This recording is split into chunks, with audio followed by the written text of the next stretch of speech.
Allahumma inni as'aluka G-Wagon. Siapa yang pernah tengok video tu? Dan betul-betul atas izin Allah dia dapat G-Wagon tu. Tapi yang Tira nak cerita hari ni bukanlah pasal doa Allahumma inni as'aluka tu. Tira nak cerita pasal istighfar. Lepas video tu viral, Tira pergi tengok dekat dia punya TikTok tau. Dia ni banyak sangat-sangat share pasal istighfar. Setiap hari without miss dia akan share pasal istighfar. And siapa yang amalkan istighfar, dia tahu macam mana besarnya impact istighfar ni bagi dalam hidup kita.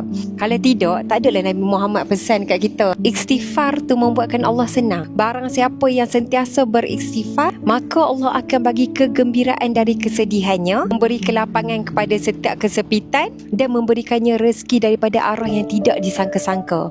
Masya Allah, powerfulnya bila kita beristighfar. Tira tertarik dengan salah satu video dia. Dia cakap macam ni, kalau kita istighfar, you don't have to pray, you get to pray.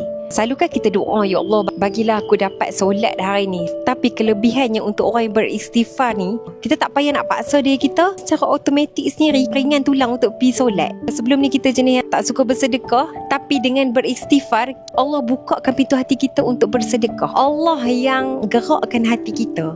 Faham tak? Sebelum ni kita banyak mencarut-carut cakap benda yang tak elok kan. Tapi dengan beristighfar, Allah jaga setiap perkataan yang keluar daripada mulut kita. Kalau sebelum ni kita rasa struggle sangat istiqamah, buat istighfar ni, InsyaAllah dengan sendirinya Allah lembutkan hati kita untuk terus tetap istiqamah. Bila kita beristighfar ni, kita dah tak payah aku kena solat, aku kena sedekah, aku kena tak. Kita sendiri diberi kemampuan oleh Allah untuk buat benda tu. Natural, memang kita tergerak hati nak buat benda tu. Allah lorongkan kita. Dan dalam hidup ni sebenarnya tak ada kita pun. Semuanya Allah. Allah yang gerakkan hati kita untuk buat benda-benda yang baik itu. Ada orang tak dapat apa peluang untuk solat.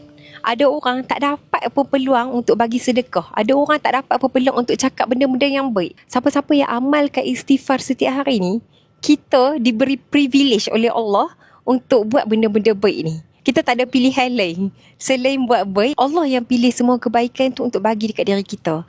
Jadi sangat-sangat rugi hari ni kalau kita tak amalkan istighfar setiap hari. Kalau hampa tak dapat nak buat saidul istighfar yang panjang tu, hampa tak ingat sangat, it's okay, buat je 1000 istighfar. Astaghfirullahalazim, astaghfirullahalazim, astaghfirullahalazim 1000 kali at least. Cuba konsisten istighfar selama 7 hari ataupun 21 hari.